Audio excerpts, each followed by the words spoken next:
Welcome back, friends. So, this episode, I wanted to talk about the mistakes we make in business. And so, as a new business owner, we can't fault ourselves because we just really don't know. We don't know what we're doing. We're either using this business as our first form of employment, we're either quitting our jobs, we're either doing it as a hobby, and we don't really have it all figured out. We're kind of like, listen, I love animals. I'm just going to start it.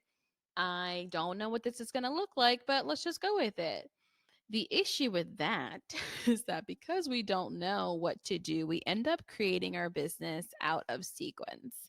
Now, I'm going to talk about in this episode 3 mistakes I made off bat.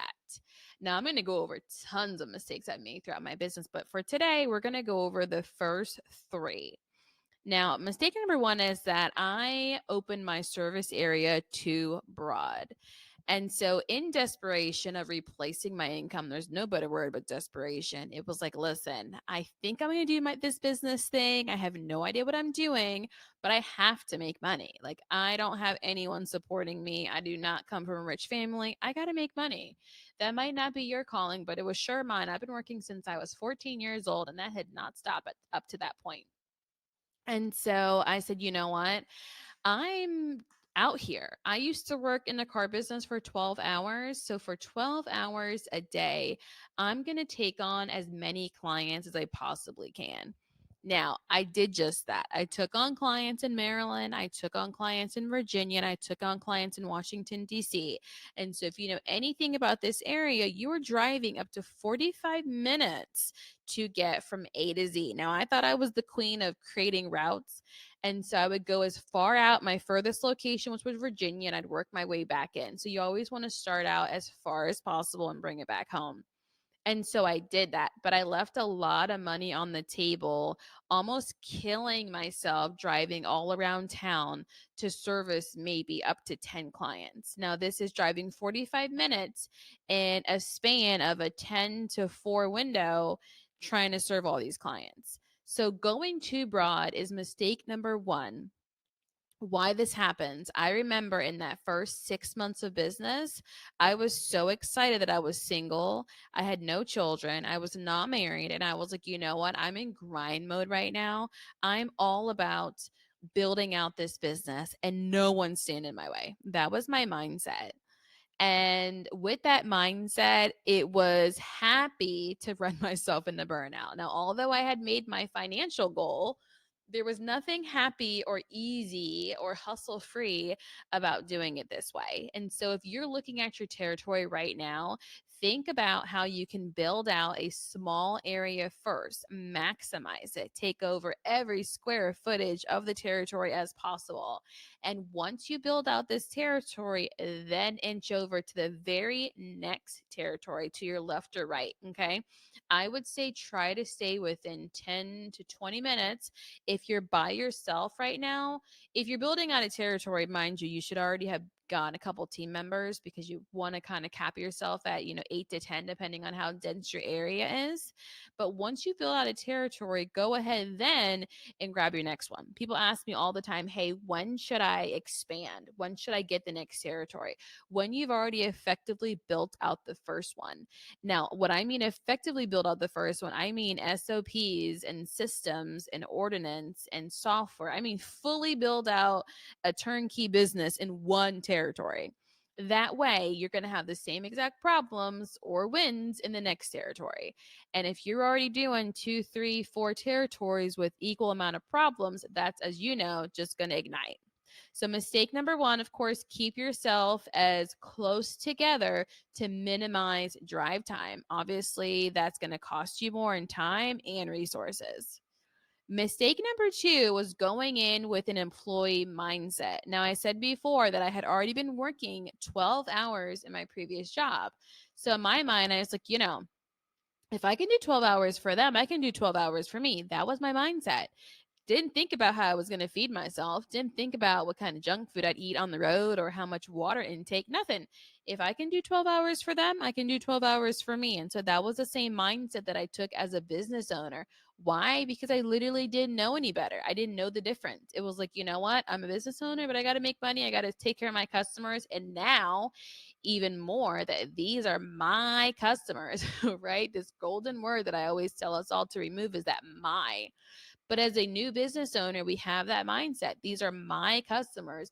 I came to their house and promised them all of this amazing service that we were going to do for them. And I have to personally make sure this gets taken care of. What we said we were going to do, I have to make sure we do it. And going in with that employee mindset, I knew that everything was figure outable. If a customer had an issue, I'd figure it out. If a customer needed something that maybe I did or didn't do, I don't know. I'm still so new. I don't know if I liked it. I don't know if I don't like it. I would still do it. I would say, you know what? We'll figure it out. I had this very employee mindset thought process that when clients came into our dealership and had issues, I would just figure it out. But I was figuring it out in the constraints of the dealership environment, not figuring it out by just making things up as a business owner. And if a client was like, hey, can you take the chicken out? I'd be like, sure, don't worry about it. I'll do it. Okay. That's just a minor example, but some crazy requests that I would get every now and then. And again, as the employee, I did what I was told. My boss told me to do something. Now I kind of consider my clients as my boss. They're the ones who are paying me. And if they needed something, I would do it. Sure, no problem. Happy to do it for you. Happy to do it for you. You need to text me when you get home from work and give me updates about your animal. No problem. Go ahead and text me. It was this very overly unrealistic customer service way of handling things that I just wanted to be resourceful and helpful. But it was such a mistake that a lot of us fall into every single day when I hear our stories, that we just want to take care of our clients. We want to give them the best. And even if that means that we're pouring from our own cup, we're still willing to do it. So if you're in mistake number 2, like I was, I would remind you that now you're a business owner. You once were an employee, but now you're a business owner. You're going to have constraints. You're going to have the service agreement. Now I hide behind the service agreement. If you're an introvert, if you're someone who doesn't like conflict or like kind of dealing with pushback, hide behind the service agreement. If you write your service agreement out well thought on every area, we do have done for you service agreements at Automated CEO, and you can just put your name on it and it works. Think about every single area, all the frequently asked questions, everything a client's ever suggested, every issue you've ever had to deal with, every email, every text. If you're formulating the service agreement yourself, think about some of those things, and then, of course, get your lawyer to check it over, but hide behind the service agreement. And if it's not on the service agreement, then the answer is, oh, unfortunately, that's not on our service agreement. Oh, unfortunately, that's not within our service agreement. So you can kind of hide behind it that way. Now, mistake number 3 is that I was trying out multiple softwares. Now, I know you're in the same spot where you're like, listen, this one software doesn't do everything that I want it to do. It does this, but it doesn't do that. It's great here, but it's faulty here. I love when I get to do this, but I'm still wishing I had this. Now, I was that person.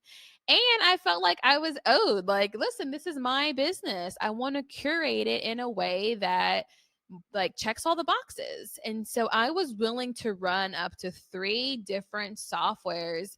I had a software different from scheduling. So the way that our staff viewed their schedule was on a completely separate software. At that time, we were using When I Work. Great software for team scheduling, but not so great when you got to look at your employee notes for the client and your schedule in a different place. So software, we had a different place. The reporting, a lot of the softwares today did not have the option to track GPS or walking route back then. So I was like, you know what? I really want to give the client a GPS view, and I really want them to have pictures along with it, and even a video maybe, or even like a duped out like Snapchat type editing that we used to do. I wanted them to have all 3 of those components in their reports, and there was no software at the time that did that. So I end up using Map My Walk, which was by Under Armour, to get my map of where I walked and how far I went. And then I would use the iPhone picture mail to send clients either like in a shared album or I would just text it to the client.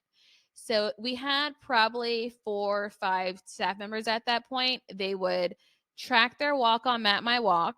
They would screenshot it. They would add it to the iPhone shared album with the photos. And then I would go in and send every single client the photos and the map. I would send every single client the photos and the map, texted them right to their phone. So that happened. Then I used Pocket Suite for payment. So the clients, that would be our central CRM system where clients would see the client schedule, they would pay us, and they would communicate with us in Pocket Suite. So it was 3 different systems doing 3 different things, but obviously crazy managing it. I literally do not know how long I did this. I did this for at least a year, I want to say. I don't know how I kept it up, especially by the year's time. We had probably close to 75 recurring clients at this point in the first year. And we had maybe 10 or so staff members. So I don't know how I kept it up. It was a mess because sometimes the iPhone would glitch and the photo album wouldn't upload the text pictures and map all the time. So I'd have to call the staff member and say, "Hey, like, where's your photos? Where's your report? Like, where are you? What animal are you with? Like, whose house are you at?" Like, it kind of got a little bit crazy, as you can imagine. But I wanted all the things. I wanted a certain piece in Pocket Suite. I was not fully confident with technology at that point. Again, this is very bare bone beginning. So if you're joining the podcast or if you're going all the way back from the beginning, we're telling the journey and we're not leaving nothing out. So this is in the beginning, okay? I did not want I did not have full confidence in technology. I remember using it at my job and it always failing. And I was like, oh crap, I don't want to put all my eggs in one basket. Like, what if I can't get the report? What if the client's payments fail? Like, what if the staff members can't see their schedule? Like, I just was like, let me test these softwares out in like one little piece by piece before committing like all in one. Now, mind you, that was a huge mistake in number 3 doing that because I spent so much admin time within myself and everybody else that I had in my admin team cross training and helping me out. Just overworking by just being ignorant and stubborn and just not going all in. So if you're like, you know what, I kind of feel like that, but not as crazy as you, girlfriend. Obviously, we're present day, 2024. Things have gotten better in the tech world. But if you're like, I'm kind of like that, or I'm kind of still using paper and pen, or I kind of like have these extra safe havens in case, help yourself. Like, take this story in from me, laugh at it with me, and say, you know what, life is going to get better when I just go all in. Go all in with one software, get your clients trained on it, get your staff trained on it, use it, get familiar with it. 9 times out of 10, the things that we're looking for is already in the software. But because we just don't have enough time to just research all the features, a lot of it is just user error. But oh my gosh, mistake number 3, having all that software just for no good, not good, non reason. It's just insane. So, as you can hear, mistake number 1, going way too broad. Mistake number 2, trying to figure it out and be the peacemaker, savior for everyone, just being the doer as an employee. And then mistake number 3 is just having way too much software. So, if you can resonate with this story, in the comments, or if you're in our group chat right now, come behind the scenes with us. We love to talk about all these topics. Come into our Telegram chat and like let us know if you've made or currently making any of these 3 mistakes. I would love to hear from you guys. Anyhow, I'll see you on the next episode.